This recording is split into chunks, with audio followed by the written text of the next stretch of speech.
আমার চ্যানেলে সকলকে আরও একবার স্বাগত জানাই। আজকে আমি দেখাবো কাঁকড়ার ঝাল কি করে তৈরি করতে হয়। চলুন তাহলে দেখে নিই কাঁকড়ার ঝাল কি করে তৈরি করেছি।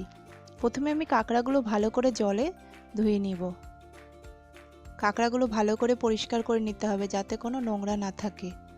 আমি নিয়ে নিয়েছি কুচনো পেঁয়াজ, মিডিয়াম সাইজের একটা গোটা রসুন, কোচনো কাঁচা লঙ্কা, কোচনো আদা, আর টুকরো করে রাখা টমেটো, আর টুকরো করে রাখা আলু। আর মশলা লাগবে 1 চা চামচ জিরে গুঁড়ো, 1 চা চামচ ধনে গুঁড়ো, 1 চা চামচ শুকনো লঙ্কার গুঁড়ো, আর 1 চা চামচ হলুদ গুঁড়ো। আর গোটা মশলা লাগবে গোটা জিরে 1 চা চামচ, 4-5টি লবঙ্গ ও 3-4 ইঞ্চি দারচিনি। আর লাগবে শুকনো লঙ্কা, আর লাগবে বাঙালি গরম মশলা। একটি কড়াইয়ে তেল গরম করে আমি আগে জিরে ফোড়ন আর গোটা গরম মশলা ফোড়ন দিয়ে দিলাম। এরপর কড়াইয়ের আঁচটি হাইতেই রেখে শুকনো লঙ্কাগুলো চিড়ে চিড়ে তেলের মধ্যে দিয়ে দেব। এরপর দেব কোচনো রসুন। রসুনটা একটু ভাজা ভাজা হয়ে আসলে তার মধ্যে কুচিয়ে রাখা পেঁয়াজ দিয়ে নাড়াচাড়া করব। এরপরে 1 চামচ নুন দিয়ে সেটা ভাজবো। নুন দিলে ভাজাটা একটু সফট হবে। এর মধ্যে দিয়ে দেব আদা কুচি ও কাঁচা লঙ্কা কুচি।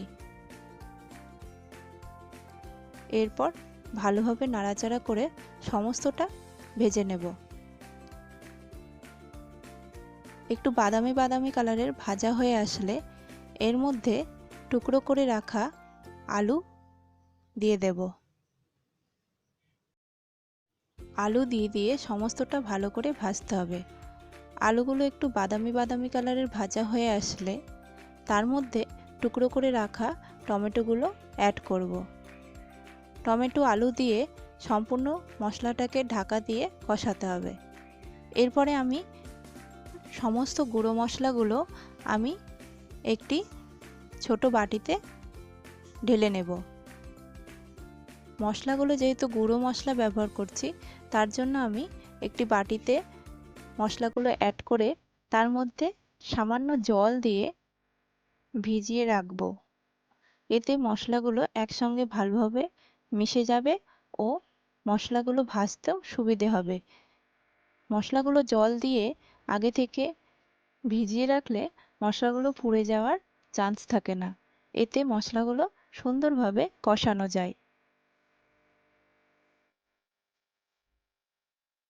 এরপর আমি কড়াইয়ে কাঁকড়াগুলো দিয়ে দেব।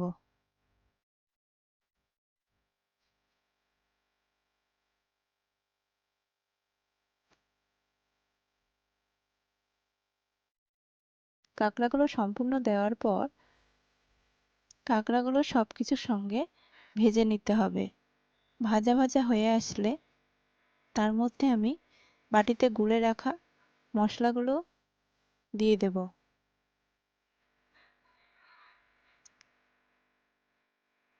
মশলার সাথে কাঁকড়াগুলো ভালো করে কষিয়ে নিতে হবে। এরপর আমি দিয়ে দেব স্বাদমতো নুন।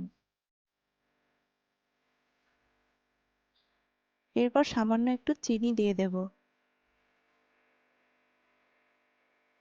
তারপর মশলার সঙ্গে কাঁকড়াগুলো ভালো করে কষিয়ে তেল ছেড়ে আসলে 1 কাপ উষ্ণ গরম জল দিয়ে দিতে হবে। জল দিয়ে ভালো করে নাড়াচাড়া করে এরপর সমস্ত কিছু 10 মিনিট ঢাকা দিয়ে ফুটিয়ে নিলেই তৈরি আমাদের কাঁকড়ার ঝাল। এটি একটু গা মাখা হবে। তাহলে গরম গরম পরিবেশন করুন কাঁকড়ার ঝাল। রেসিপিটা ভালো লাগলে আপনারা বাড়িতে অবশ্যই রান্না করে খাবেন আর আমাকে জানাবেন। আর যদি ভিডিওটি ভালো লেগে থাকে লাইক, শেয়ার ও কমেন্ট করতে ভুলবেন না। আর অবশ্যই আমার চ্যানেলটিকে সাবস্ক্রাইব করুন আর পাশে থাকা বেল বাটনটি ক্লিক করুন।